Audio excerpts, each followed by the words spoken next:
The story begins on the moon, where a stone is placed. This stone was installed by the first humans who reached the moon. Inscribed on it are the words, "We are the first humans to come from Earth, and on behalf of all mankind, we declare that we seek peace." Just then, a massive shadow passes over the stone. It is a spaceship, which quickly starts moving toward Earth. On Earth, we are shown an institute called SETI, whose job is to monitor signals coming from outer space. They receive a very powerful signal, and a young technician immediately calls a senior. At first, they think it might be a Russian spacecraft, but nothing shows up on their radar. Then they realize that the signal is not coming from anywhere else. It is coming from the moon. They immediately inform the military and report that the object is enormous, spread over nearly 550 kilometers, and its mass is about 1/4 of the moon's mass. A military officer suggests that it could be an asteroid passing near Earth. However, a junior officer responds that if it were a meteoroid, it would not stop repeatedly. It would move at a constant speed. This realization increases everyone's tension. Meanwhile, at the White House, the president is also extremely worried about what this object could be. He is then informed that the object has suddenly stopped in space and has now broken into 36 separate pieces. Each piece is massive, and within the next 36 hours, they will come very close to Earth. Soon, reports start coming in from different parts of the world that people reminded of fire clouds in the sky. These fire clouds are none other than the same UFOs, now split into different sections. One UFO starts moving toward Mexico. When fighter planes are sent in that direction, the planes are destroyed and burned to ashes by the UFO's fire even before they can reach it, proving that humans still have no solution to fight the UFOs. Soon after, the flying saucer stops above the city. It is so huge that it completely covers the city. Not only in Mexico, but UFOs stop in the same way over many different countries around the world.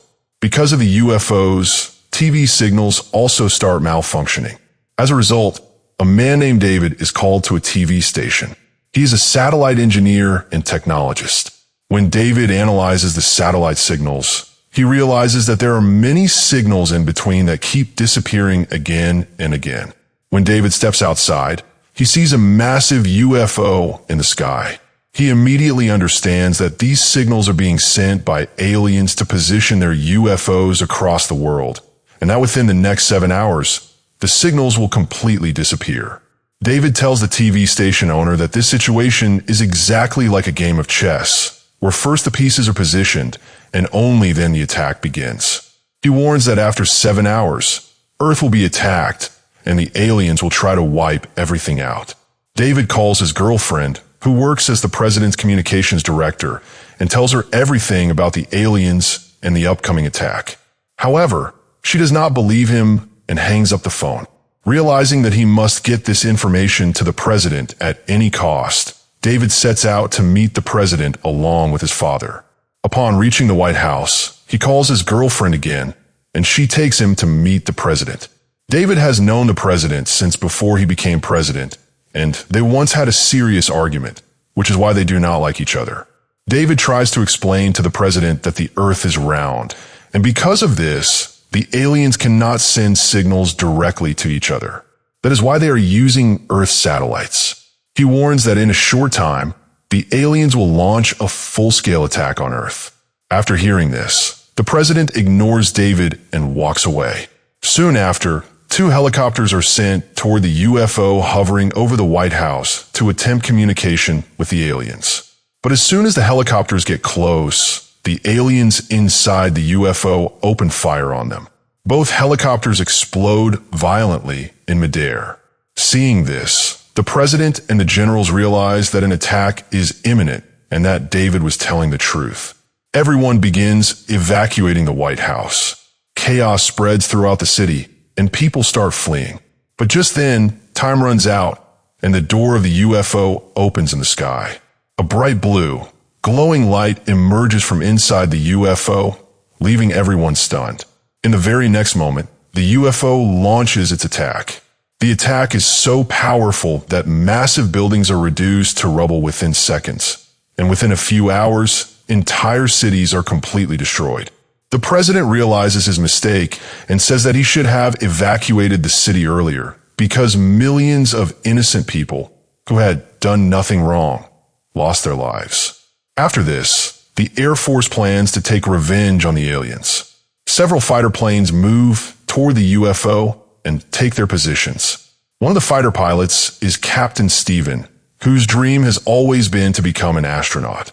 All the fighter planes fire their missiles at the UFO, but every missile gets neutralized before hitting the target because the UFO is protected by an invisible force field.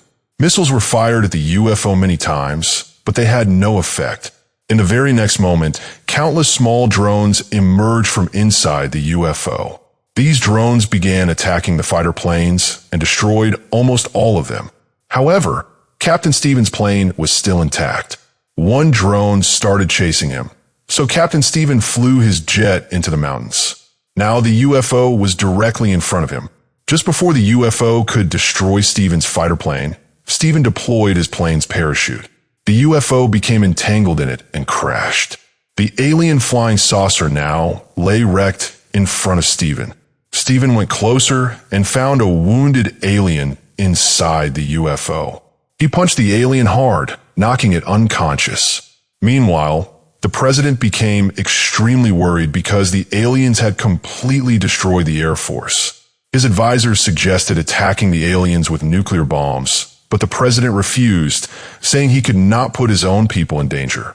David overheard this conversation and became furious. He said that they could not use nuclear weapons against the aliens because doing so would destroy their own planet. The defense minister angrily ordered David to leave. This made David's father very angry. He said that they knew the truth all along, yet did nothing. He revealed that in 1947, a UFO had crashed in Roswell, and aliens were found inside it. Those aliens were secretly hidden from the world in Area 51. This meant they already knew that aliens existed, and they should have prepared for this war long ago. The president replied that there was no such place as Area 51 and that no alien had ever come to Earth before. However, the defense minister then admitted that David's father was telling the truth. Hearing this, the president was shocked because he had never been informed about Area 51 or any UFO crash. In reality, Area 51 was under the Army's control. After this, everyone traveled to Area 51, where a massive underground laboratory existed. The crashed UFO was still kept there.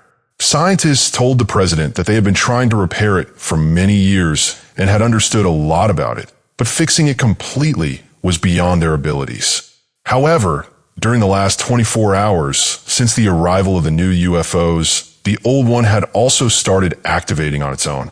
The scientists explained that these aliens could sense the environment just like humans. They felt heat and cold, and that was the reason they wanted to take over Earth.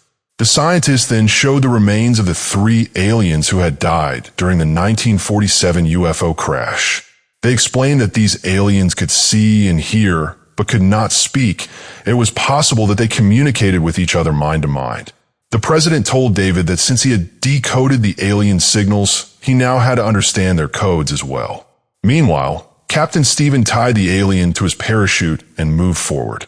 Soon he saw some trucks. One of the men in the trucks was named Russell, who had flown aircraft during the Vietnam War about 10 years earlier. Russell claimed that aliens had abducted him back then, though no one ever believed his story. Stephen continued forward with the alien, and eventually everyone reached a base. Stephen had seen this base from the air during his flight. It was Area 51.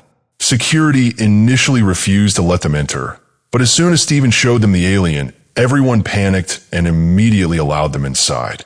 The alien was taken into the lab, and while the scientists were examining it, the alien suddenly regained consciousness. The moment the alien looked at the scientist experienced intense pain in his head. This was a telepathic effect. The alien was sending signals using the power of its mind. The alien then began killing everyone one by one. The president also entered the facility, and smoke spread throughout the lab. Suddenly, a scientist's body slammed against a glass wall. The alien strangled the scientist and took control of his mind. then spoke to the president through him, saying, "Let me go." The president replied that if they discussed things together, they could learn a lot from each other and live peacefully. But the alien refused and clearly stated that they would kill every human. The same intense pain that the scientist had felt now struck the president as well, because he had become telepathically connected to the alien. As a result, the president began to lose control. In the end, there was no other way to save the president, and the guards killed the alien. As soon as the alien died, the president regained consciousness. Because of his mental connection with the alien, he now understood why the aliens had come to Earth. The president told his people that these aliens existed in huge numbers across the universe. They traveled from one planet to another, and their goal was to conquer the entire universe. Any planet that came in their path was taken over by them, and now Earth's turn had come, and there was no option left except a nuclear attack. So a nuclear strike was launched immediately at the UFO. However, the invisible shield protected the UFO even from the nuclear bomb, and it had no effect at all. Meanwhile, Captain Stephen flew a helicopter to the city to meet his wife and child. The president's wife was also there, and her condition was very critical. Stephen brought everyone back safely, but the president's wife was suffering from internal bleeding. The doctors could not stop it, and she died on the spot. After this, the president was completely broken. David was also extremely angry about the decision to launch a nuclear attack, and he drank far too much alcohol. His father came there and tried to calm him down, but David was in no state to listen. His father said, "Fix your clothes, or you'll catch a cold and fall sick." Hearing this, David suddenly got an idea. He went to the flying saucer that had crashed back in 1947, which had now suddenly become active.